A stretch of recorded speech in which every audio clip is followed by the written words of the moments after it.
আমার প্রিয় বন্ধুরা, আমার ভিডিও যত দেখবে ততই তুমি হাসবে, ততই তোমার নতুন নতুন অভিজ্ঞতা এবং সঠিক জ্ঞান সঞ্চয় হবে।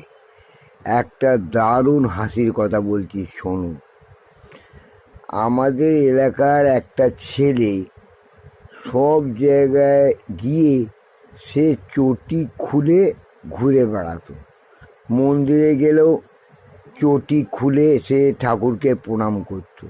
সেটা স্বাভাবিক ব্যাপার, সবাই করে, আমরাও করি। কিন্তু মজার ঘটনাটা কি হলো, ও একদিন ট্রেনে করে বালিগঞ্জ যাবে বলে ট্রেনের অপেক্ষায় রয়েছে। এমন সময় ট্রেন এসছে। সে করেছে কি, তাড়াতাড়ি জুতোটা খুলে ট্রেনে উঠে গেল।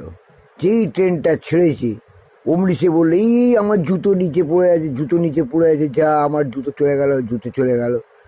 কি গান্ডু মার্কা ওলের ডাঁটা দেখো, জুতো খুলে ট্রেনে উঠেছে। ট্রেন ছেড়ে দিতে তখন মনে পড়েছে যে চটিটা তার নিচে রয়েছে।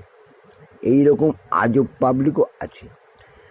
আবার একটা শোনো, মেয়েরা যদি আঁচল দিয়ে বা ওড়না দিয়ে গরমের সময় মাথা ঢাকে বা গা ঢাকে, তখন সাংবাদিকরা কাগজে সঙ্গে সঙ্গে লিখবে, গরমের চোটে সারা শহর ব্যতিব্যস্ত, খুবই কষ্টে পাচ্ছে, ফ্লু চলছে।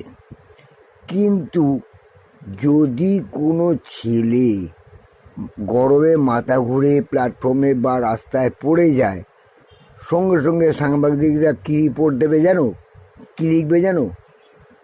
নেশার কবলে আধুনিক যুব সমাজ। এই তো আমাদের দেশের অবস্থা। আর একটা শোনো, এক ভদ্রমহিলা একটা ডাকাতকে হাতে নাতে ধরে ফেলেছে। প্রচুর সাংবাদিক এসছে। সাংবাদিক এসে জিজ্ঞেস করছে, আপনি মেয়ে ছেলে হয়ে, নারী হয়ে এত বড় একটা দুর্ধর্ষ ডাকাতকে কি করে ধরলেন? বলল, প্রথমে আমি আমার বরের জুতো ছুঁড়ে মেরেছিলাম, তাতে দেখি ও আমার তেড়ে মারতে আসছে। তখন জুতোর ভেতর যে মোজাটা ছিল সেইটা নিয়ে ও নাকের ধরতেই ও অজ্ঞান হয়ে পড়ে গেল। সঙ্গে সঙ্গে সাংবাদিক দেখলো, ওরে বাপরে বাপ, ওর বরের মোজা থেকে কি পচা গন্ধ বেরোচ্ছে। সেই পচা গন্ধ সহ্য না করতে পেরে ডাকাতটা অজ্ঞান হয়ে গেছে। সঙ্গে সঙ্গে সাংবাদিকও রুমাল বার করে নাকা চাপা দিল। কি দুর্ধর্ষ বুদ্ধি মেয়েদের! তাহলে বুঝেছো, নারী থেকে সাবধান। আর তোমরা সবাই ভালো থাকো, আমার ইউটিউব প্রোফাইলটাকে সাবস্ক্রাইব করো।